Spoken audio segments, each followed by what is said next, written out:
ไผเข้ามาแล้วฟังเบิ่งว่ามันได้ยินเสียงบ่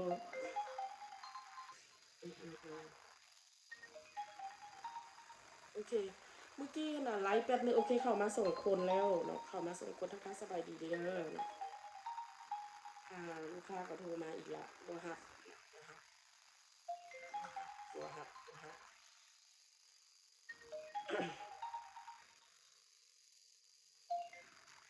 ไผเข้ามาก็คือมาเรียนรู้ก่อนเป็นหวัดนะช่วงนี้นะเป็นหวัดเป็นทั้งลูกเป็นทั้งแม่เนาะเป็นทั้งลูกเป็นทั้งแม่แม่ลูกอ่อนเป็นหวัดแล้วก็ติดใส่ลูกพร้อมติดใส่ลูก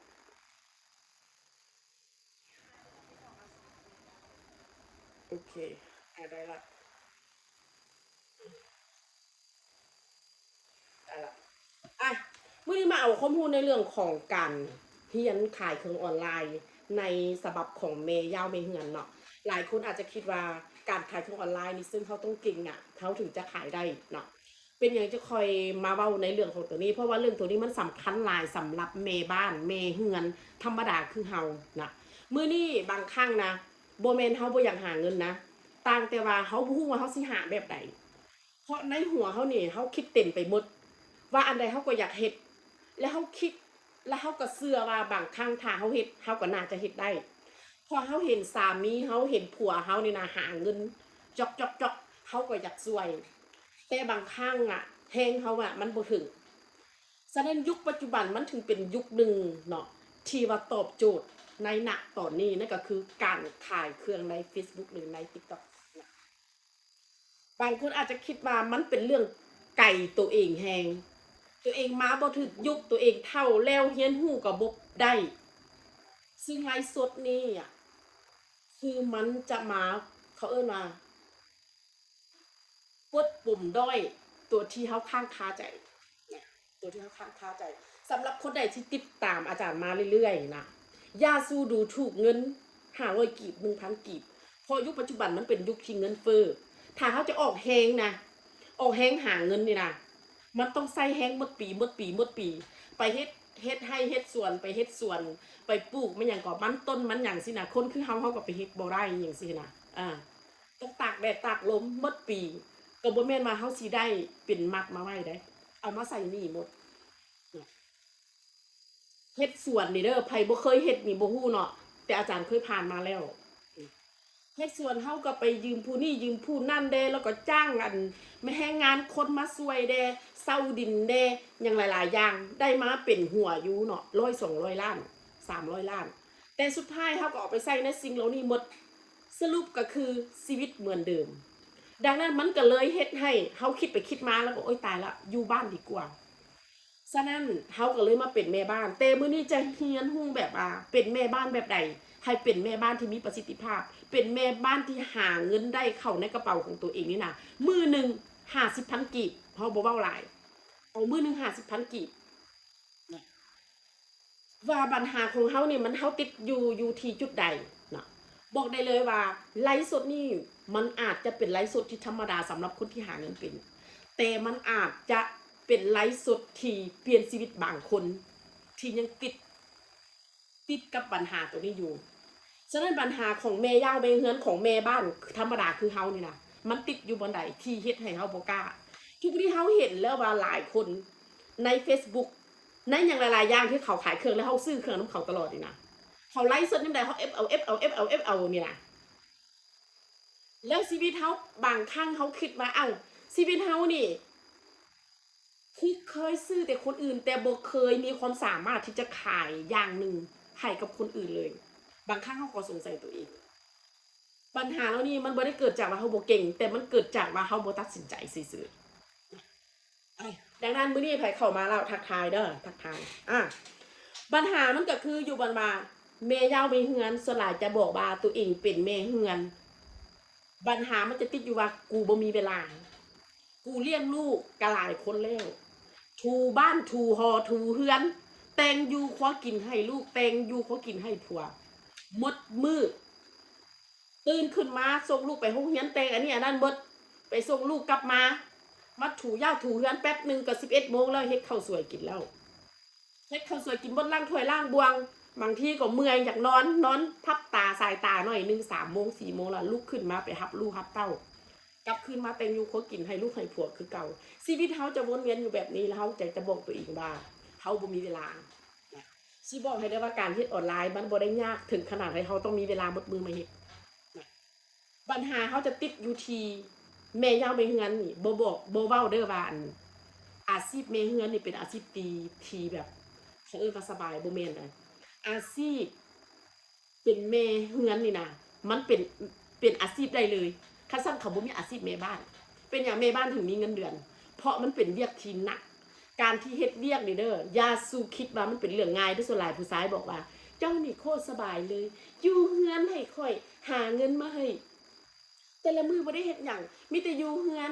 แต่งอยู่ครัวกินบ่ได้ออกแดดบ่ได้ตากลมอยู่แต่เฮือนเฮ็ดเวียกส่ำนี้ก็ยังเฮ็ดบ่ได้ลองให้ผู้ชายมาเฮ็ดเบิ่งสิบอกเลยว่าการที่เฮาเป็นแม่เฮือนที่เฮ็ดเวียกเฮือนนี่น่ะมันบ่แม่นของง่ายบ่แม่นของขี้ไก่เฮ็ดเวียกห่อเวียกเฮือนนี่น่ะเฮ็ดเบิดมื้อก็บ่แล้วน่ะเฮ็ดเบิดมื้อก็บ่แล้วดังนั้นมันกินเวลาเฮาไปมันถึงมีอาชีพที่เป็นแม่บ้านแม่บ้านถึงมีเงินเดือนคันบ่ซั้นเขาบ่จ้างแม่บ้านน่ะฉะนั้นตอนที่เฮาเป็นแม่บ้านเนาะเฮาอยู่หออยู่เฮือนแล้วแต่เฮาอยากมีรายได้เขาอยากมีรายได้คนมักจะติดว่ากูบ่มีเวลาแล้วก็ตัดปัญหาเลยคือกูเฮ็ดบ่ได้เนาะคือกูเฮ็ดบ่ได้ปัญหามันจะเป็นแบบนี้เนาะอันนี้คือปัญหาที่1เขาจะฟังปัญหาไปก่อนแล้วเดี๋ยวเขามาเบิ่งวิธีแก้ว่าเขาจะแก้แบบใดนี่คือปัญหาที่1ปัญหาที่2นั่นก็คือบ่มีต้นทุนหมายถึงว่ากูบ่มีเงินกูอยู่แต่เฮือนกูกินแต่น้ำผัวเอาเงินให้ก็มีแต่ไปออกตลาดผัวให้ผัวจดไว้ค่อยให้เจ้าอาทิตย์นี้10,000 บาทเนาะค่อยเอาให้เจ้าเท่านี้ให้เจ้าไปเฮ็ดอันนี้คือมันเหมาะเจาะกับจำนวนเงินที่เขาให้ซึ่งเขาเก็บบ่เคยได้เขาบ่เคยมีเป็นเงินเป็นของตัวเองเขาบ่มีต้นทุนแล้วคนก็มักจะคิดว่าถ้ากูบ่มีต้นทุนก็คือกูเฮ็ดบ่ได้กูจะไปขายเครื่องออนไลน์อยู่ไสเขาก็บอกให้กูออกบินก่อนก็เลยตัดปัญหาก็คือว่าอย่าเลยซื้อมาก็ยากจักหน่อยขายบ่ได้ซื้อมาจักหน่อยก็เครื่องมากองไว้ก็คือตัดปัญหาก็คือบ่เฮ็ดดีกว่าฟังความผัวนี่แหละอยู่แบบนี้ไปปัญหาจะติดอยู่ที่ต้นทุนเดี๋ยวเฮามาเบิ่งวิธีแก้นี่คือปัญหาที่2ส่วนปัญหาที่3นั่นก็คือแม่นไผสิมาซื้อน้ำเฮาบ่มีหมู่เป็นคนอยู่ในหอในเฮือนบ่เคยออกบ้านบ่เคยมีสังคมเป็นของตัวเองคนคือกูออกมาขายเครื่องบ่มีไผซื้อน้ำดอกเขาจะติดอยู่บนตัวนี้ก็เลยเฮ็ดให้ตัวเองบ่ออกมาเลยบ่มีหมู่บ่มีไผซื้อดอกอันนี้เขาก็ขายเลยดิอันนั้นเขาก็ขายเลยดิแล้วเฮามันไผถ้าเฮาไม่ขายเขาสิได้ขายบ่นี่คือปัญหาที่3ต่อมานั่นก็คือปัญหาที่4ก็คือบ่เก่งปัญหาของแม่เฮือนนี่น่ะจะบอกว่าตัวเองเป็นคนบ่เก่งคนที่ขายนี่น่ะเป็นคนเก่งคนจริงแล้วไปเบิ่งแม่ค้าออนไลน์ทุกคนเลยบ่ได้เรียนจบสูงทุกคนบางคนเป็นคนบ้านนอกบ้านนาอยู่ภูอยู่ผาลงมาอยู่ในเมืองเป็นหยังก็เซาหอเซาเฮือนอยู่มาเฮ็ดคอนเทนต์เฮ็ดอันนี้อันนั้นให้คนเห็นแล้วมาขายเครื่องแล้วก็ตั้งตัวได้ซื้อดินได้เริ่มดาวน์รถได้เริ่มดาวน์ดินได้ก็เท่านั้นความจริงแล้วบ่จำเป็นต้องเก่งอาชีพนี่มันบ่จำเป็นว่าเขาต้องเก่งอาชีพนี่อาศัยว่าเขากล้าออกมาบ่เท่านั้นเขาออกมาให้คนเห็นได้หลายเท่าใดนั่นก็คือเขาจะได้ขายเครื่องหลายเท่านั้นเขาบ่ได้วัดอยู่ที่เขาบ่ได้ถามมาบอกประกาศเขาเนี่ยเจ้าเรียนจบมาแต่ไสคือสมมุติตอนนี้อาจารย์เนาะหลายคนบอกว่ามันเป็นอาจารย์มันเรียนจบมาแต่ไสซึ่งคำถามของเจ้ามันอาจจะเป็นคำถามที่เจ้าอาจจะสนใจหลายแต่มันเป็นคำถามที่มันบ่มีความหมายอย่างเลยมันบ่มีความหมายอย่างเลยแล้วเขาบ่จำเป็นต้องตอบเขาว่าเขาเรียนจบมาแต่ไสปัญหามันบ่ได้อยู่ที่ว่าเขาเรียนจบมาแต่ไสปัญหาอยู่ที่ว่าเขาออกมานี่นะเขาสามารถช่วยไผได้แม่เขาสามารถเว้าแล้วคนเข้าใจเขานี่นะได้ส่ำใดน้อยหลายส่ำใดเนาะประโยชน์มันอยู่บนนี้เนาะดังนั้นมื้อนี้บ่ต้องคิดว่าเขาบ่เก่งถ้ามื้อนี้เขาบ่เก่งเดี๋ยวเขาจะมีวิธีค่ะว่าเขาจะเฮ็ดแบบใดเพื่อให้เขาพัฒนาตัวเองเทื่อละก้าวเทื่อละก้าวเทื่อละก้าวเดี๋ยวเขามาเบิ่งวิธีแก้เขามาเบิ่งวิธีแก้ส่วนหลายคนจะตกมาตายอยู่ที่ข้อบ่ว่ากูบ่เก่ง กูบ่เก่งกูก็เลยบ่กล้าออกมาสิออกมาเว้าหยังนิดนึงก็บ่กล้าออกมามันจะตกอยู่ปัญหาสุดท้ายนั่นก็คือย่านหยังย่านผัวด่าย่านพี่น้องย่านผัวด่าย่านผัวให้ย่านพี่น้องเว้าให้ ย่านสังคมเนี่ยนะเบิ่งตัวเองไปในทางที่บ่ดีคือย่านไปหมดการที่เฮาย่านนี่มันบ่เป็นเกิดจากหยังการที่เฮาย่านเกิดจากเฮาบ่ฮู้สิ่งใดก็แล้วแต่ถ้าเฮาบ่ฮู้เฮาจะย่านเฮาจะย่านสมมุติว่าคือคนไปไทยเนาะไปข้ามไปหนองคายไปอุดรก็แล้วแต่เนาะคนที่บ่เคยไปเขาจะย่านมีความย่านหน่อยๆในใจเพราะหยังเพราะบ่ฮู้ว่าจะต้องไปจะต้องไปผ่านจุดใดจะต้องไปเฮ็ดแบบใดจะต้องเว้าแบบใดเนาะเวลาไปฮอดด่านแล้วเขาถามตมถามเขาจะเว้าแบบใดคือเขามีความย่านแต่ถ้าเขาฮู้แล้วว่าเขาเคยไปหลายเทื่อแล้วเขาฮู้ว่าแบบนี้เขาจะบ่ย่านดังนั้นการที่เขาจะเฮ็ดหยังก็แล้วแต่ถ้าว่าเขาบ่ฮู้สิ่งเหล่านั้นมันก็จะเฮ็ดให้เขาย่านเป็นเรื่องปกติเป็นเรื่องปกติฉะนั้นการขายออนไลน์มันถึงเป็นเรื่องหนึ่งที่ว่ามันบ่แม่นทุกคนที่จะขายได้ถ้าทุกคนขายได้ทุกคนมีโทรศัพท์มือถือทุกคนก็สามารถขายได้ทั้งหมดแต่มันเป็นหยังคือมีบางคนขายได้แล้วบางคนขายบ่ได้ไปสั่งขี้มูกก่อน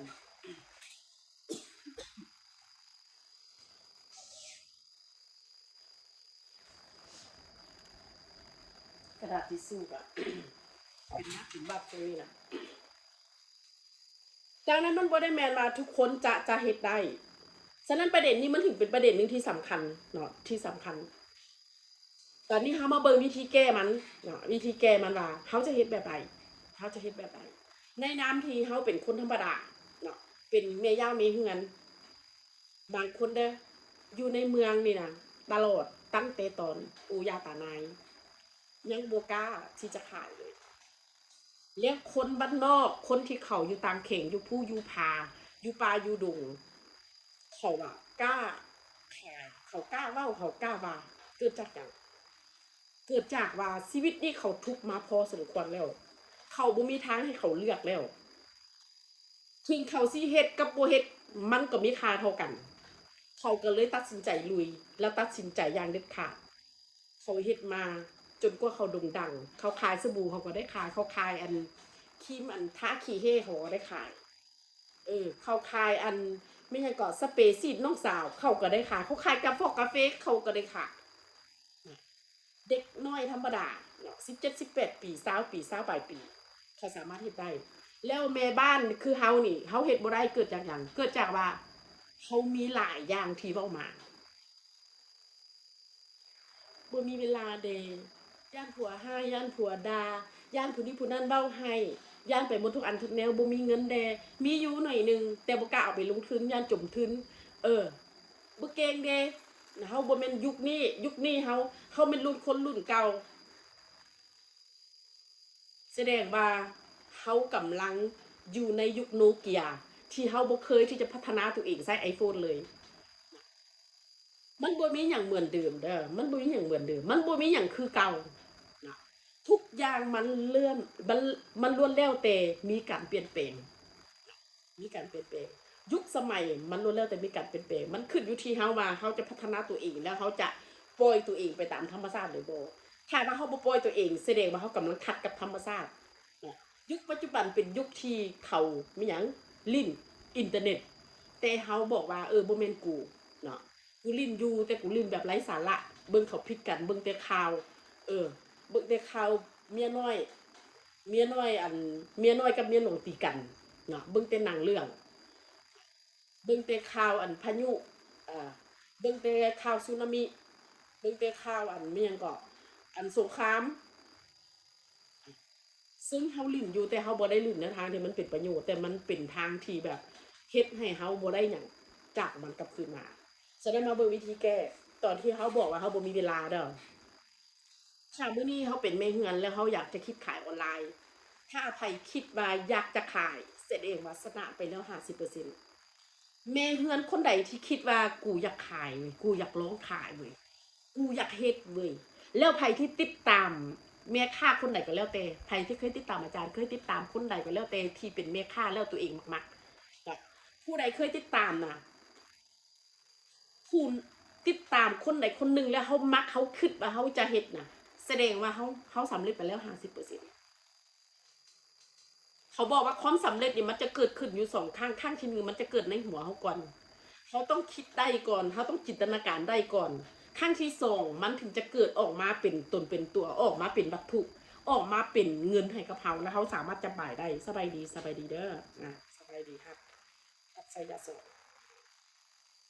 มันเป็นแบบนั้นเมื่อเขาคิดได้ว่าเขาอยากจะเป็นเนาะเขาอยากจะเป็นถ้าเขาบ่มีเวลามือหนึ่งให้เขาถ่ายคลิปวิดีโอ1 คลิปเท่านั้นไม่ต้องถ่ายหลาย1 คลิปเท่านั้นแต่อาจารย์เชื่อว่าทุกคนสามารถถ่ายได้หลายคลิปกว่านั้นอีกการถ่ายคลิปบ่แม่นว่าถ่ายเว้าแบบอาจารย์เว้านี่แต่ถ่ายคลิปเจ้ามักอย่างเจ้าแต่งอาหารเป็นบ่เจ้าเกลือเป็ดเป็นบ่เกลือไก่เป็นบ่ถ่ายเลยไหมเกลือเป็ดเกลือไก่ก็ถ่ายเลยไหมเลี้ยงลูกบ่เอาลูกกินนมบ่ถ่ายเลยไหมอ่า มือหนึ่งทายคลิปเดียวแตงกินมือนี้แตงกินหยังให้ลูกเฮ็ดไข่ดาวบ่เฮ็ดข้าวผัดบ่ให้ผัวบ่เฮ็ดข้าวเปียกข้าวบ่อ่าต้มข้าวเปียกเส้นบ่อีหยังก็ได้ที่เขาตื่นมาแล้วเขาก็จะทายออกหน้าบ่ออกหน้าก็ได้บางคนเนาะชีวิตเฮามันต้องอยู่กับออนไลน์ให้แนวใดให้คนเห็นเฮาเรื่อยๆตอนนี้ยังบ่ทันเว้าเรื่องขายเครื่องเท่านะเว้าแบบให้เขาลึงก่อนให้เขาเข้ามาในโซเชียลนี่นะในออนไลน์นี่ในเรื่อยๆก่อนนะถ้าไผบ่มีเวลาของเขาคือเวลาเขาแต่งกินนั่นแหละทายเขาแต่งหยังเว้าไปโลดแต่งหยังเฮ็ดไปอัดคลิปไปไผบ่ฮู้ตัดต่อคลิปวิดีโอมาอาจารย์สอนอาจารย์เปิดสอนจับมือเรียนตั้งแต่เริ่มต้นไปเลยเพราะการเรียนตัดต่อวิดีโอนี่มันเป็นเรื่องง่ายที่สุดแต่บางคนบ่เป็นเพราะอาจารย์เคยเป็น เคยเป็นเพราะอย่างเขาเรียนสูงก็จริงแต่เขาบ่ได้เก่งด้านเรื่องโทรศัพท์ตัดบ่เป็นเฮ็ดบ่เป็นแล้วเรียนออนไลน์ก็บ่เป็นอีกต้องได้ไปหาคนนั้นแล้วเขาจับเขาสอนมือจับมือสอนจับมือเฮ็ดถึงจะเป็นมาฮอดท่ามื้อนี้เป็นแล้วเป็นเลยบ่มีมือกลับคืนไปโง่คือเก่าอันนี้คือจุดเด่นของการเรียนรู้จุดดีของการเรียนรู้คือเขาเรียนแล้วเขาจะบ่กลับไปโง่คือเก่าอีกต่อไปเขาเรียนแล้วก็คือเขาฮู้แล้วสลาดแล้วคือสลาดเลยบ่มีมือกลับไปโง่อีกบ่มีมือกลับไปโง่อีกบัดนี้ เขามือหนึ่งถ่ายคลิปหนึ่งลงมือหนึ่งคลิปหนึ่งมือหนึ่งคลิปหนึ่งมือหนึ่งคลิปหนึ่งมือหนึ่งคลิปหนึ่งเขาหดส่วนก็ถ่ายหดส่วนไปเขากดหอกดเฮือนก็กดไปเขาถูบ้านก็ถ่ายกดถูบ้านไปเขาสิเฮ็ดหยังก็เฮ็ดไปใครสิเว้าจังไดบ่แคร์บ่สนใจหน้าที่กูเฮ็ดปกติเฮาเบิ่งแต่คนอื่นเฮ็ดแม่นบ่มื้อนี้เฮามาเปลี่ยนใหม่ถ้าเฮานั่งเบิ่งคนอื่นเขาเฮ็ดแสดงว่าเขายังมีเวลาอยู่ไผบอกว่ากูบ่มีเวลาดอกที่จะไปเฮ็ดออนไลน์บ่มีเวลาตัดคลิปดอกแสดงว่าไผเฮ็ดอาจารย์ในมื้อนี้แปลว่ามีเวลาการที่บ่มีเวลามันเป็นการตัวเองตัวเองแล้วพยายามเว้าให้ตัวเองแบบบ่ได้เฮ็ดจังใดก็ได้ให้ตัวเองบ่มีเวลาเพราะบ่อยากเฮ็ดเพราะยามเฮ็ดอยากได้แต่บ่อยากเฮ็ดซึ่งสิ่งเหล่านี้มันจะเฮ็ดให้เฮาบ่มีค่าสิบอกให้เด้อแม่บ้านอยู่หออยู่เฮือนคือเฮานี่นะอยู่เฮือนละล่าถ้าผัวบ่พาออกไปนอกออกไปอันนี้อันนั้นเด้อเขาจะมีโอกาสเป็นโรคซึมเศร้าถ้าเขาบ่มีแนวเฮ็ดเพราะหยังเขาจะคิดหลายคิดแล้วเบิ่งหนังแล้วเบิ่งหนังอีกเบิ่งเมียน้อยเมียหลวงตบกันเฮ็ดไปเฮ็ดมาคิดมาใส่ตัวเองย่านผัวกูมีเมียน้อยเด้คิดไปเริ่มหึงผัวหลายขึ้นเริ่มโทรน้ำผัวหลายขึ้นเพราะเขามีเวลาหลายเด้ดังนั้นการเป็นแม่เฮือนถ้าว่าเฮาเฮ็ดออนไลน์มันถึงเฮ็ดให้เฮานี่นะเขาเอิ้นว่ามีคุณค่าหลายขึ้นอย่าลืมว่ายังมีคนคือเฮารอท่าเบิ่งเฮาอยู่ตลอดอย่าสุคิดว่าคนคือเฮาคนธรรมดาคือเฮานี่นะบ่มีคนอยากเบิ่งคนคือเฮานี่นะมียังหลายคนอยู่ที่เขายังอยากเอาเฮาเป็นไอดอลเขายังอยากเป็นคือเฮาก็ยังมีอย่าดูถูกตัวเองมื้อนี้เฮาอาจจะบ่งามคือดาราเขาอาจจะบ่เก่งคือกันกับคนอื่นแต่อย่างน้อยเฮาก็เป็นตัวของเฮาทายลงโลดทายลงโลดมื้อหนึงทานหยังก็ได้เฮ็ดไปแต่ความสุขของเฮาเด้ไผสิเว้าหยังให้มันเว้าไปโลดเรื่องของมัน มันเว้าเปว่ามันมาเบิ่งเฮาอาบ่เห็นคือเลยกูเห็นมึงลงอันนั้นนะตลกเถอะโอ้บ่เป็นหยังนี่คือหน้าที่เฮาอันนี้คือจุดเริ่มต้นของการที่เฮาอยากจะเริ่มขายออนไลน์อย่าซื้อฟ้าวลงทุนหยังเถื่อเฮ็ดคลิปแบบนี้ไปก่อนเฮ็ดคลิปแบบนี้ลงใน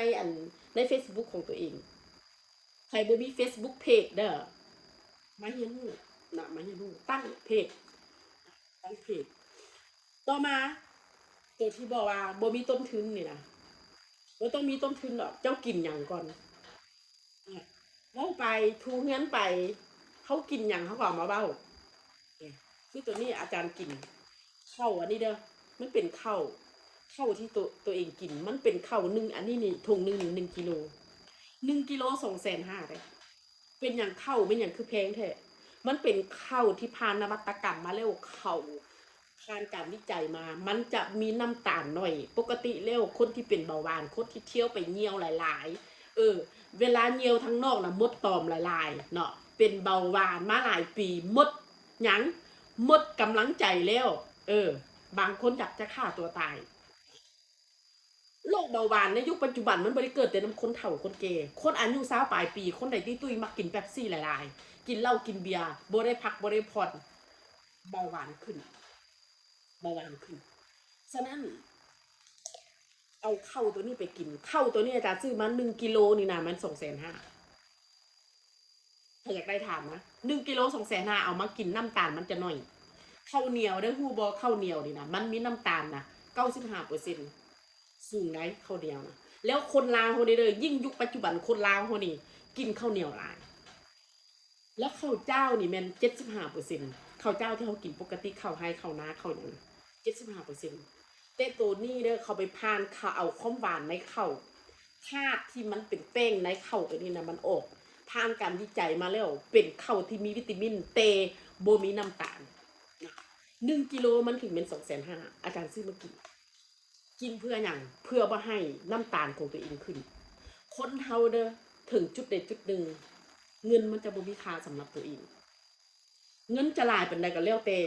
ถ้าความดันขึ้นเบาหวานขึ้นลิดสะดวงมาไขมันหุ่มห่อหัวใจบ่มีความหมายเขากินหยังก็ได้แล้วเขาก็เอามาเว้าให้หมู่ฟังว่าเขากินตัวนี้แล้วเขาดีเขาเว้าจากใจนะเขาบ่ได้ขายเขาบ่ได้ขาย เขาเว้าจากใจให้ฟัง ถ้าเจ้าอยากซื้อสั่งได้ค่อยมีปันให้เนาะปันให้เอาไปลองกิน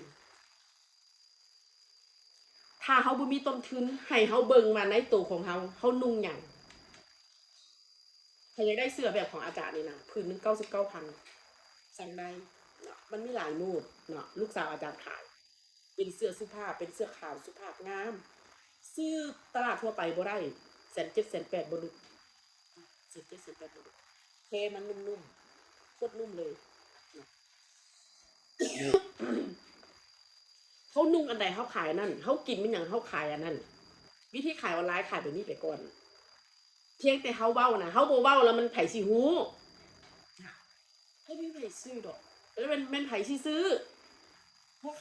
ขาบ่ฮู้เด้ว่าเขากินหยังเนี่ยคืออาจารย์กินคอลลาเจนอาจารย์ก็บอกให้ฟังแรกๆบ่ได้ขายแต่ซื้อมากินซื้อมากินซื้อเขากินดีเขาก็เว้าตามความประทับใจของเขาว่าเขากินดีอย่างดีเขาก็เว้าไปเขาบ่ได้เว้าให้เชื่อเขาเว้าให้ฟัง เมื่อมีลูกค้ากินแล้วเขาดีเขาก็บอกต่อกันเองว่าเซียวกูกินอันนี้ได้มึงรอมึงแม่คักอยู่ได้เนี่ยเบอร์กูมีเบอร์ได้มึงเอาบ่ล่ะเนี่ยเขาก็ติดต่อหาเฮาให้เฮาเองเนี่ยฉะนั้นการขายออนไลน์มันถึงเป็นเรื่องหนึงที่สำคัญที่สุดเนี่ยมันเป็นเรื่องหนึงที่สำคัญที่สุดดังนั้นต่อไปเด้อผู้ใดที่เป็นเบาหวานเนี่ยบ่ต้องหมดกำลังใจนะบ่ต้องหมดกำลังใจต่อไปเขาจะเอาเงินนี่นะเขาถามตัวเองว่าเขาสิเอาเงินนี่นะ ไปฝากอยู่กับโรงหมอบางครั้งหมอเขาก็ช่วยเราบ่ได้100%เพราะหยังเพราะเขาก็เฮ็ดตามหน้าที่ของหมอของเขามาเนาะเขามียาตัวใดเขาก็แนะนำให้แต่การกินยาหมอหลายๆมันก็จะส่งผลเฮ็ดให้เราเป็นแนวอื่นต่อๆไป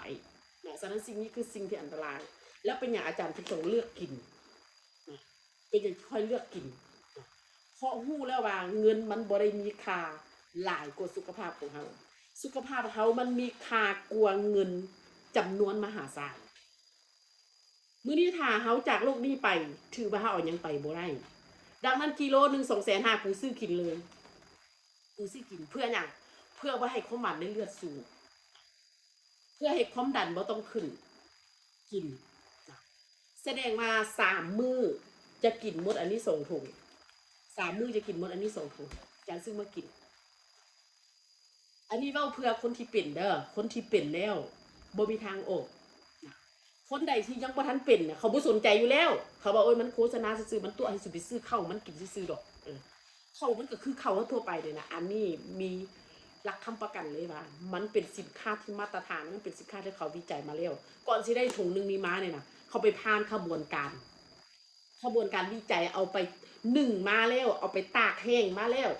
เอาไม่เฮ็ดหลายขบวนการที่จะได้ถุงนึงมาไว้อยู่ในนี่น้ำตาลมันถึงรุดกินอันนี้1 เดือนเด้อเจ้าไปเซ็กโลดอยู่ห้องหมอนะไปเซ็กโลดนะน้ำตาลจากที่มันขึ้นหลายร้อยมันจะลดลงมาแล้วคนที่เบาเที่ยวไปเบากลางคืนเรื่อยๆนี่นะมันจะลดลงมายิ่งยุคปัจจุบันเป็นยุคที่คนอายุน้อยเป็นเบาหวานถ้าผู้ใดอายุน้อยแล้วเป็นเบาหวานนะพ่อแม่ซื้อตัวนี้ไปให้กินเพราะอย่างเพราะจะรักษาชีวิตลูกในอยู่โดนๆได้ต่อไปเพราะเบาหวานมันจะส่งผลให้ไทยผู้ซ้ายนี่เป็นผู้ซ้ายบ่ได้ได้โดนไปของบ่แข็งทั้งซ้ำว่าบนมดเนาะของบ่แข็งบางคนบ่ได้เมียย้อนได้แล้วผู้ใดที่มีเมียอยู่แล้วของบ่แข็งหลายนี่นะเมียก็เริ่มแบบเบิ่งตัวเองบ่มีค่าเด้เนาะฉะนั้นสิ่งนี้ฝากไว้เนาะฝากไว้เนาะอันนี้ไผบ่กินบ่ได้ว่าเด้ออันนี้อาจารย์เว้าจากเว้าเพื่อคนที่เขาเป็นแล้วเขาบ่ฮู้ว่ามันมีสิ่งดีๆแบบนี้เขาถามว่าเขาหลีกเลี่ยงได้บ่หลีกเลี่ยงพวกเป๊ปซี่หลีกเลี่ยงอาหารการกินเขาหลีกเลี่ยงบ่ได้แต่เขาสามารถเลือกตัวที่มันดีๆได้ถามว่าเป๊ปซี่อาจารย์กินบ่บางครั้งอาจารย์ก็กินแต่กินน้อยเพราะหยังเพราะว่าดีกว่าเขากินข้าวปกติแล้วเขาไปกินเป๊ปซี่อีกแต่ละมื้อบ่ได้กินเหล้ากินเบียร์กินบ่กินมีบุญมีงานก็กินเอาหมู่เอาคู่เอาสังคมเด้เนาะแต่ว่าเขาอยู่หออยู่เฮือนเขาจะต้องดูแลสุขภาพของเขาอันใดที่เงินซื้อได้และเฮ็ดให้สุขภาพกูดีกูซื้อแน่นอนเพราะเพราะผลสุดท้ายของคนรวยหาเงินมาได้หลายสำหรับสุดท้ายเขาก็เอาไปถกอยู่ที่โรงพยาบาลคือเก่าดังนั้นเขาจะดูแลตัวเองตั้งแต่วินาทีเป็นต้นไปนะอันนี้คือวิธีขายวิธีขายวิธีขายของแม่ย่าแม่เฮือนที่อยู่หออยู่เฮือนแล้วว่าเขาบ่มีเงินเขาบ่มีต้นทุนเขาบ่เริ่มต้นแบบใดคือเอาสินค้าไปกินเอาเอาตัวใดที่เขากินอยู่ละเอาออกมาเบ้าเขานุ่งสิ้นตัวใดงามเอามาเบ้าเขาใส่ตั้งหูตัวใดงามเอาตัวนั้นมาเบ้าเขามีขาที่ติดต่อได้แบบใดเอามาขายกินได้กินกำไร5,000 10,000 20,000ก็เอาดีกว่าอยู่แล้วล่ะใครที่มีแนวคิดแบบนี้เนาะใครที่มีแนวคิดแบบนี้สามารถปรึกษาได้อยากขายเด้อยากเฮ็ดอันนี้อันนั้นเด้เป็นผู้หญิงที่เขาเอิ้นว่าทันสมัยเป็นผู้หญิงที่บ่เคยปล่อยให้ตัวเองไร้ค่าอันนี้คือปัญหาที่2ปัญหาที่3คือว่าบอกว่าบ่มีหมู่สิบอกให้เด้อขายเครื่องออนไลน์เด้อหมู่บ่ซื้อนำเฮาดอกมันยังบ่รวยพี่น้องบ่ซื้อนำเฮาดอกมันไปซื้อนำอีอื่นพุ่นฉะนั้นบ่ต้องไปตั้งเป้าหมายว่าเฮาขายเครื่องออนไลน์แล้วพี่น้องสิซื้อซวยซื้อไปตั้งเป้าหมายว่าเฮาขายเครื่องออนไลน์แล้วอันหมู่คู่สิซื้อซวยมันบ่ซื้อดอกมันเห็นเฮาขายแบรนด์นี้มันไปซื้อแบรนด์อื่นมากินฉะนั้นอย่าสู้หวังการขายออนไลน์เขาไม่ได้อาศัยคนรู้จักซื้อเด้อแต่เขาอาศัยคนที่มักเขาคนที่ติดตามเขาคนที่เห็นเขาคนที่ไว้เนื้อเชื่อใจเขาคนที่เห็นเขาเรื่อยๆเขาซื้อน้ำเขาเองการซื้อเนี่ยอาจารย์เคยซื้อเครื่องน้ำคนที่อาจารย์บ่ฮู้จักมาหลายไอ้บ่าววินถามว่าฮู้จักเราบ่ได้ฮู้เราเห็นเราในโทรศัพท์เห็นเราขายชื่อก็ซื้อน้ำเราเห็นเราขายเครื่องดีซื้อน้ำเรา เห็นแม่ค่าพ่อค่าผู้นี้กูถึกใจกูมักของมันกูก็ซื้อสร้างซื้อโดยที่เฮาบ่ฮู้จักเขาบ่ได้เป็นพี่น้องเขาบ่ได้เป็นหมู่นํเขาอีกแต่เฮาก็ซื้อย้อนหยังย้อนว่าเฮาเห็นเขา เขามักแนวแบบที่เขาอยากได้แนวสิ่งตัวที่เท่านั้นเขามีปัญหาในเรื่องตัวนั้นเออเขามีปัญหาในเรื่องทรงคลอดแห้งเขาก็เลยอยากได้คอลลาเจนมากินเขาหูมันบ่หูมันเขาก็ซื้อมากินมันเป็นแบบสั้นซะนั่นการที่บ่มีหมู่ปัญหาที่ว่ากูบ่มีหมู่กูบ่ฮู้จักคนหลายคือตัดออกไปเลยบ่ต้องหวังเพราะคนที่จะมาซื้อกับเฮาแม่นแต่คนที่เฮาบ่ฮู้จักทุกมื้อนี้อาจารย์ส่งคอลลาเจนส่งสินค้าทุกตัวอาจารย์บ่ได้ฮู้จักเขาแต่เขาฮู้จักอาจารย์แต่ไปตลาดเขาฮู้จักอาจารย์แล้วบ่แม่นอาจารย์มีส่วนบ่แบบนี้แบบนั้นเขาฮู้จักอาจารย์มันเขาฮู้เฮาย้อนหยังย้อนนี่ๆๆย้อนโทรศัพท์นี่แหละย้อนอินเทอร์เน็ตย้อนโทรศัพท์มือถือย้อนเฟซบุ๊กย้อน TikTok เขาฮู้จักเขาในช่องทางนี้เขาซื้อน้ำเฮาเขากับเขาบ่ได้เป็นพี่น้องกันเขากับเขาบ่ได้เป็นหมู่กันดังนั้นตัดปัญหาตัวนี้ไปยิ่งเฮาอยู่เข้ามาเรื่อยๆเข้ามาเรื่อยๆคนก็เริ่มเห็นเฮาเขาก็เริ่มลึ่งหน้าเฮาทุกมื้อนี้การขายออนไลน์นี่เขาตัวเขาต้มกันหลายเด้อผู้ใดเนี่ยเคยถูกหลอกอาจารย์ก็ถูกหลอกมาหลายแล้วซื้อสินใหม่ซื้ออันนี้อันนั้นโอนเงินไปแล้วบล็อกเขาเลยถามว่าเขานำไปเฮ็ดหยังดำล้าน2ล้านจ้างตำรวจก็หลายกว่านั้นบ่นำ ฉะนั้นวิสาชีพมันหลายขึ้นทุกมื้อนี้ฉะนั้นการขายออนไลน์ถ้าใครบ่มีตัวตนก็คือบ่ต้องขายกลัวเสียเวลาเพราะเขาย่านแล้วทุกมื้อนี้มันง่ายครับเก็บเงินปลายทางเฮาก็มีเก็บปลายทางให้เนาะลูกค้าสามารถไปจ่ายให้กับบริษัทอนุสิทธิ์เลยสบายง่ายฉะนั้นการขายบ่มีปัญหาอีกต่อไปมันอยู่ที่ตัวเฮาแล้วว่าเฮาสิเฮ็ดมื้อใดการเฮ็ดบ่ต้องว่าปล่อยให้กูเก่งก่อนปล่อยให้กูรวยก่อนปล่อยให้กูงามก่อนปล่อยให้กูลูกกูใหญ่ก่อนปล่อยทุกอย่างสุดท้ายบ่ได้เฮ็ดเลยบ่ได้เฮ็ดเลยนี่คือบอกว่ากูบ่มีหมู่ปัญหาที่บ่มีหมู่ตัดออกจื้อไว้ทองไว้โลดหมู่บ่เคยซื้อสวยเฮาพี่น้องบ่เคยซื้อสวยเฮาเออเขาขายอีกแบรนด์หนึงมันไปซื้ออีกแบรนด์หนึงบางเผลอๆมันกินแบรนด์เดียวเฮามันก็ไปซื้อนำบักคนอื่นมากินฉะนั้นอันนี้มันเป็นเรื่องปกติเนาะ เขาก็พูดว่าเขาคิดแบบใดแต่มันเป็นแบบนั้นทุกคนไปถามมึงโลดทุกแม่ค้าเป็นแบบนั้นหมดพี่น้องบ่ได้ซื้อน้อยคนสุดที่จะซื้อสวยนะน้อยคนต่อมาบ่เก่งแบบนี้นะปัญหาที่บอกเขาบอกว่าเขาบ่เก่งเขามาขายบ่ได้ปัญหาตัวนี้คือมันเป็นปัญหาที่เขาสร้างขึ้นมาเองการที่เรียนรู้ยุคปัจจุบันมันเป็นยุคที่มันง่ายเองเรียนรู้แบบฟรีเด้อคือแบบนี้ผู้ใดเข้ามาในมื้อนี้ไผเข้ามาคือว่าเรียนรู้ฟรี เรียนฟรีบ่ได้เก็บเงินใช้อินเทอร์เน็ตปกติเติมอยู่แล้วเรียนรู้ฟรีได้ความรู้ฟรีมื้อนี้ไปได้ความรู้ฟรีเรียนรู้ฟรีใน Facebook ใน TikTok ใน YouTube มันมีให้เรียนฉะนั้นการที่เขาจะเก่งหรือบ่เก่งเนาะมันบ่ได้เกี่ยวมันบ่ได้เกี่ยวเรื่องหยังเรื่องปัญหาอีกต่อไป มันเป็นสิ่งที่เขายกขึ้นมาเอง เขาว่ามันตั้งกำแพงขึ้นมาปิดกั้นตัวเอง สร้างกำแพงมากั้นตัวเองไว้เพื่อให้ตัวเองบ่ได้เฮ็ดเพื่อให้ตัวเองบ่ได้เฮ็ด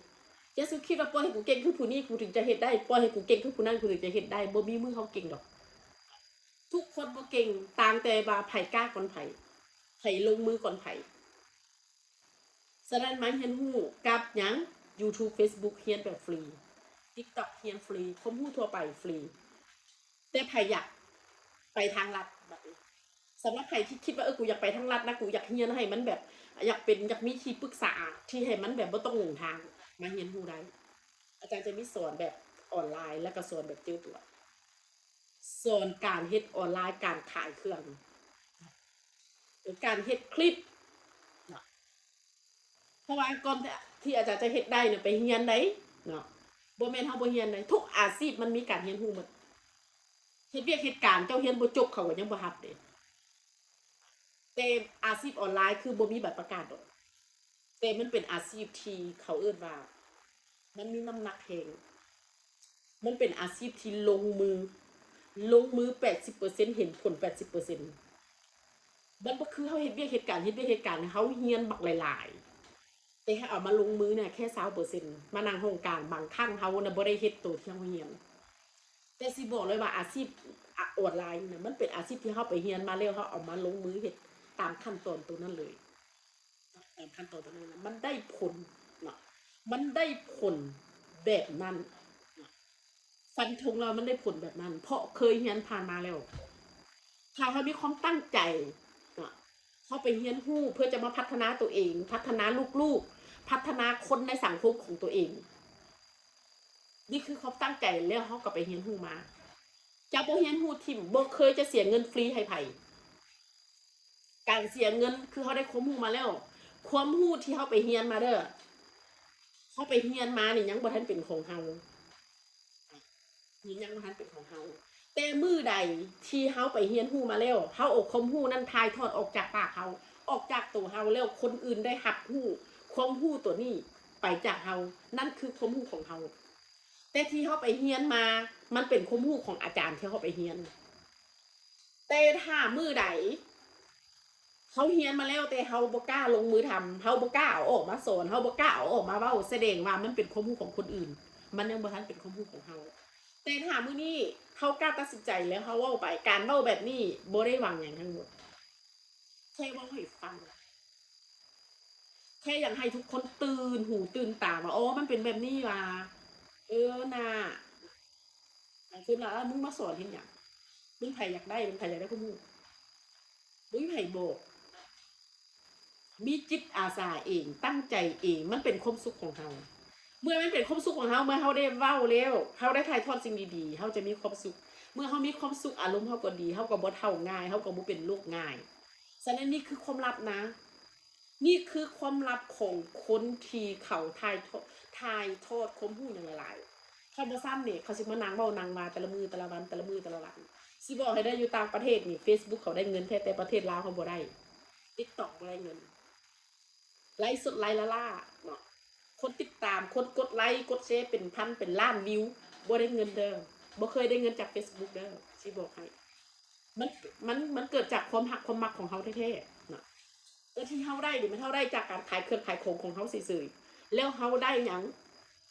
เฮาได้มิตรภาพระหว่างเฮากับลูกค้ากับ FC ของเฮาทุกๆแขวง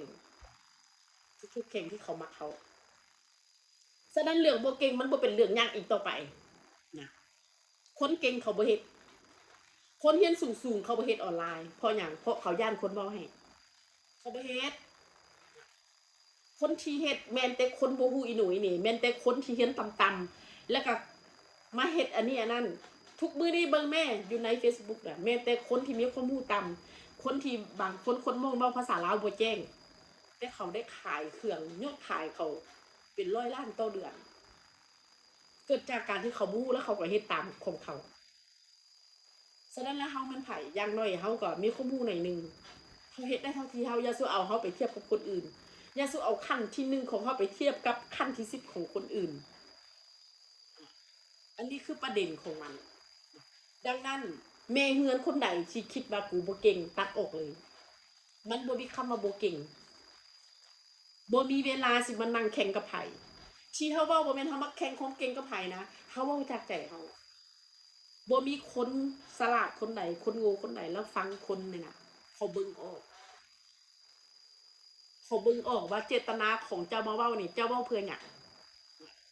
เว้าเพื่ออยากให้คนได้แท้บ่หรือเจ้าเว้าเพื่อหยังเว้าเพื่ออวดเก่งบ่บ่มีผู้ใดมาเว้าเพื่ออวดเก่งบ่มีดอกฉะนั้นคนเก่งเขาถึงจะบ่เฮ็ดเดะคนเก่งคนฉลาดคนที่เขาเรียนสูงๆเขาจะบ่เฮ็ดเขาจะบ่เว้าย้อนหยังมันบ่มีเหตุผลหยังที่เขาจะต้องมาเว้า แต่ที่อาจารย์เล่าเพราะอาจารย์เลือกเส้นทางตัวนี้ มันเป็นช่องทางหนึ่งให้กับเมย่าเมเฮือนที่จะมีอาชีพเป็นของตัวเองหารายได้หารายได้แล้วได้หยังได้เพิ่มชีวิตชีวาให้กับตัวเองเพิ่มความบ่เหงาให้กับตัวเองการเฮ็ดคลิปนี้บ่เหงาใดบ่ได้เหงาใดคือเขามีเวียกเฮ็ดทุกมือทุกมือทุกมือมือหนึ่งบ่ดนมันก็หมดไปแล้วฉะนั้นนะอยากให้เขาเบิ่งเขาให้มันมีคุณค่าความหมายของมันอย่าสิไปตามตื้อผู้ชายหลาย บ่มีเวียกเฮ็ดเขาจะเริ่มนำผู้ชายหลายเริ่มคิดกับผู้ชายหลายเริ่มไปเบิ่งดราม่าอันนี้อันนั้นบ่มีความหมายตัดไปโลดเข ำว่าเขาบ่เก่งต่อมาก็คือบ่เก่งและย่านให้ผู้นี้ผู้นั้นเว้าให้ย่านผัวด่าปกติผัวมันด่าเขาอยู่แล้วล่ะผัวเด้อสิบอกให้ถึงเฮาสิเฮ็ดมันก็ด่าเฮาบ่เฮ็ดมันก็ด่ามันมีหน้าที่ด่าเฮาอยู่แล้วเพราะมันบ่มีไผมันมีแต่เฮามันเลิกการมามันสิไปเฮ็ดธุรกิจธุรกุเป็นหยังมากลับมามันก็มีแต่เฮามันก็ต้องมาด่าเฮาอยู่แล้วเจ้าสิไปเฮ็ดหยังอันนั้นนั่นๆมันเป็นแบบนั้นเจ้าบ่อายว่าเด้นั่นๆเจ้าไปเว้าแบบนี้เจ้าไปเฮ็ดแบบนี้เจ้าบ่อายแบบมันเป็นเรื่องปกติที่เขาเว้าให้เฮาอยู่แล้วถ้าเฮาเฮ็ดก็เป็นแบบนั้นถ้าเฮาบ่อยู่ละล่ายามมันใจดีมันบ่เว้ายามมันใจร้ายมันก็ว่าเจ้าก่อเนาะอยู่บ้านละล่าผมบ่เคยคิดที่จะซอกหาเด้นั่นเฮ็ดได้ว่ะสมองบ่มีว่ะเข้ากินแต่ละมื้อไปนี่บ่แม่นไปเป็นแนวคิดไปเป็นอันไปบำรุงสมองเนาะกินไปแล้วเป็นขี้ละล่าเนาะได้ไปสารพัดพิษสรุปแล้วเขาเว้าให้อยู่แล้วแต่เฮาสิให้เขาเว้าเฮาในทางที่แบบใดสิบอกให้เด้อถ้าเฮาเฮ็ดแล้วเฮาลงมือแล้วเขาด่าเฮาอย่างน้อยเฮาก็ยังคิดว่ามึงก็ด่ากูโลดกูบ่ได้สนใจมึงดอกกูหาเงินเองมึงมันแล้วมึงก็เว้าไปโลดมีแฮงแล้วเว้าไปโลดเดี๋ยวกูสิเฮ็ดหลายกว่านี้แต่ว่าเจ้าเฮ็ดบ่คือนะบ่คือก็อย่าเดี๋ยวกูสิเฮ็ดให้มันคือกว่านี้เขาคิดในใจได้บ่ได้เว้าได้แล้วก็ปล่อยมันเว้าไปพี่น้องผู้ใดสิเว้าหยังก็แล้วแต่เขาบ่ได้เอาของให้เฮากินสิว่านี่มันเป็นไปนั่นๆๆๆๆอย่าเขาบ่ได้กล้าเว้าต่อหน้าเฮาดอกอย่างน้อยเขาก็ไปเว้ารับหลังเฮาพู้นแหละเฮาก็บ่ได้สนเฮาบ่ได้แคร์เขาสิเว้าขวัญเฮาส่ำใดเฮาบ่ได้สนเฮาบ่ได้แคร์เพราะเขาเบิ่งเฮาบ่ได้เบิ่งเขาฉะนั้นต่อไปบ่ต้องย้านเขาย้านทุกคนย้านคนอื่นเว้าให้ย้านคนอื่นเสียใจย้านคนอันนี้ย้านคนนั้นเฮาบ่เคยย้านตัวเองทุกเขาบ่เคยย้านว่าตัวเองสิบ่มีคุณค่าเฮาบ่เคยย้านว่าย้านตัวเองที่เป็นอันโรคซึมเศร้าเฮาบ่เคยย้านเลยเขาย้านเรื่องอื่นไปหมดแต่ยกเว้นเรื่องของตัวเองเฮาบ่เคยย้านเลยเกรงใจคนอื่นไปทั่วทิศทั่วแดนแต่ลืมเกรงใจตัวเองบ่เคยเกรงใจตัวเองเลยฉะนั้นสิ่งนี้คือประเด็นหนึ่งที่สำคัญพออย่างก็คอลลาเจนผิวใสมีแบบมีเจ้าคอลลาเจนได้ทั้งผิวเด้อคอลลาเจนได้ทั้งผิวได้ทั้งผมผิวผมกระดูกหน้าอกซ่องคลอดนะซ่องคลอดแล้วก็ผู้ใดเจ็บเส้นนอนบ่หลับจัดไปดึงกระปุกมันสวยได้หลายอย่างอาจารย์บ่ได้กินแต่คอลลาเจนนะสิบอกให้40บางคนบอกว่า41แล้วนะปีนี้น่ะ41 41สิ่งที่สำคัญที่สุดความงามนี่น่ะยังบ่ได้สำคัญต่อกับสุขภาพเขานี่แหละสำคัญหน้าตาเฮาสิขาวใสขนาดใดก็แล้วแต่ถ้าว่าสุขภาพเฮาบ่ดีสุดท้ายหน้าเฮาก็เหี่ยวดังนั้นสิ่งที่สำคัญที่สุดคือต้องเบิ่งตัวเองแล้วคอลลาเจนยังมีอยู่เด้อคอลลาเจนน่ะ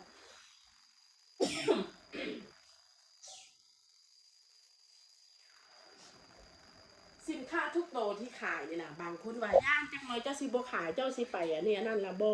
ขายยังมีอยู่สินค้าทุกโตวยังมีขายอยู่คือเก่าปกติทั้งหมดเลยเนาะเพราะอาจารย์จะบ่ได้ว่าเน้นไว้ขายถล่มทลายแบบว่าแล้วยกเลิกการขายนี้ไปขายแนวใหม่บ่ขายสินค้าเก่านั่นแหละแต่ขายหลายๆปีไปเพราะการขายของดีนี่น่ะหลายคนเว้าว่าเจ้าขายเนี่ยเจ้าคือขายของขายเครื่องแพง เครื่องแพงอ่ะมันเป็นเครื่องที่มีคุณภาพเขาเลือกขายเขาได้ขายหน่อยกว่ายาแต่เขาจะขายของดีแล้วก็ขายแพงมันก็เหมาะสมกับอย่างคุณภาพของมันแล้วเขาจะขายดนๆบ่แม่นเขาตัวขายการที่เขาขายเครื่องถือเขาขายเป็นกระแสขายช่วงหนึ่งแล้วหมดกระแสแล้วเขาก็ไปขายอันใหม่เขาบ่เป็นแบบพอดีมีผู้หนึงเนาะให้ซึ่งขวางนะเราบอกว่าแหละย่านน้องสิไปขายแนวอื่นนะน้องสิบ่ขายแล้วคอลลาเจนนั่นน่ะอย่าหยุดขายเด้อน้องเดี๋ยวก็ซอกซื้อมากินบ่ได้ จะไม่ต้องห่วงเนาะแค่คอลลาเจนนี่เข้าปีที่3ปีนี้แล้วปีนี้ปีที่3แล้วขายแป๊บเดียวเข้า3 ปีแล้วลูกค้าเก่าลูกค้าใหม่ยังถล่มทลายอยู่เปิดบิน1 ครั้งบ่ต่ำกว่า1,000กระปุกบ่ต่ำกว่า1,000กระปุกแล้วคอลลาเจนนี่ราคาสูงเนี่ยค่าพันดอกพันดานอย่างก็มันก็แพงเนาะแต่ว่าเขาก็เอามาขายเพราะตัวเองกิน อ่ะสรุปก็คือนี่คือวิธีหาเงินทั้งหมดในออนไลน์ ใครที่ติดปัญหาเว้าบ่เก่งเฮ็ดบ่เก่งบ่มีต้นทุนได้ปลดล็อกไปทั้งหมดแล้ว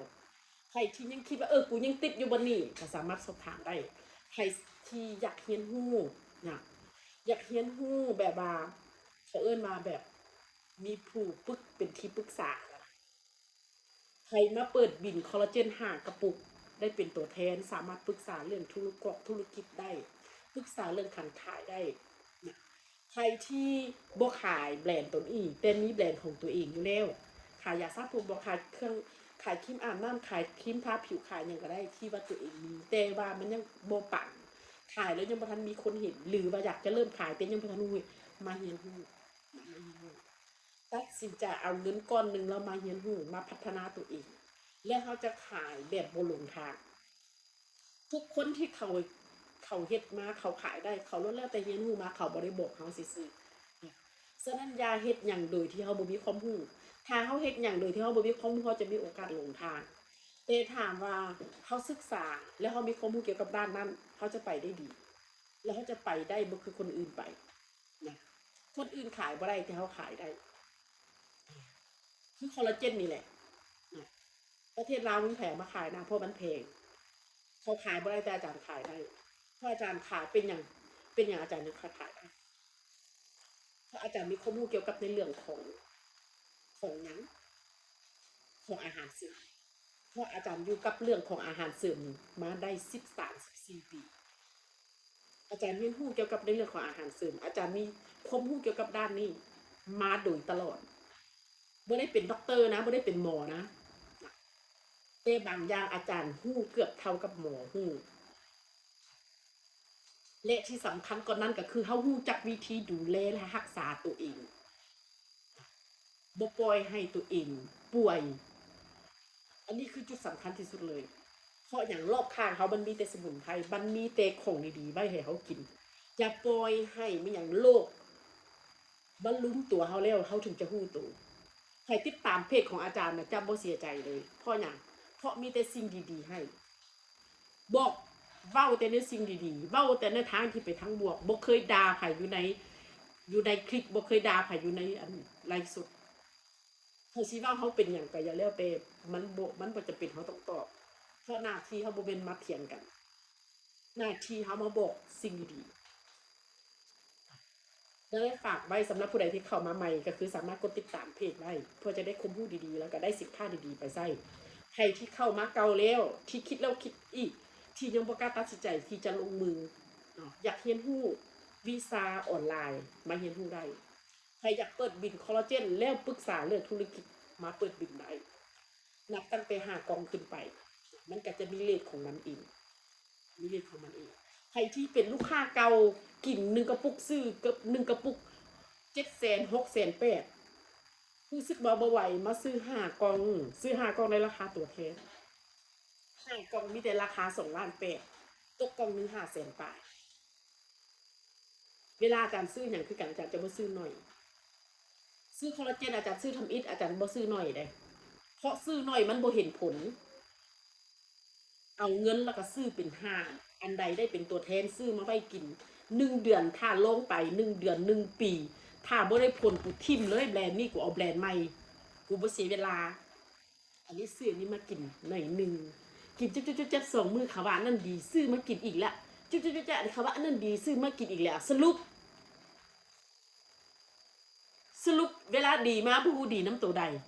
สรุปมีปัญหามาบ่ฮู้ว่ามันมีปัญหาน้ำตัวใดจะเป็นคนแบบนั้น แล้วอาจารย์ซื้อเข้าที่มันเป็นหยังที่มันดีเบาหวานนี่นะอาจารย์จะซื้อมาหลายๆเลย50 กิโล100 กิโลซื้อมาไว้กินเลย เพราะการขนส่งมันก็ยากเนี่ยข้ามประเทศมันยากเนี่ยซื้อมากินบัดเดียวจบจะบ่ซื้อหน่อยการซื้อหน่อยหนึ่งเฮ็ดให้เสียเวลาสองเฮ็ดให้เสียเงินหลายกว่าเก่าและก็เฮ็ดให้เฮากินแบบแบบบ่ต่อเนื่องกินบ่ต่อเนื่องมีก็กินบ่มีก็กินสินะมีก็กินบ่มีก็บ่ได้กินสินะมันก็เฮ็ดให้มีหยังร่างกายเฮาบ่สมดุลโลกมันก็เลยบ่ห่างดังนั้นการซื้อกินนี่นะตัดสินใจแล้วซื้อกินแบบนั้นเลยอาจารย์จะเป็นคนแบบนั้นบ่เป็นคนมีเงินนะแต่เป็นคนนิสัยแบบนั้นมาตั้งแต่ใดๆมาแล้วซื้อเครื่องนุ่งคือกันซื้อตัวเดียวแต่สีต่างแบบนั้นเกิบคือกันขั้นคู่ใดลักษณะแบบใดมักแล้วก็สั่งอย่างต่ำเป็น3คู่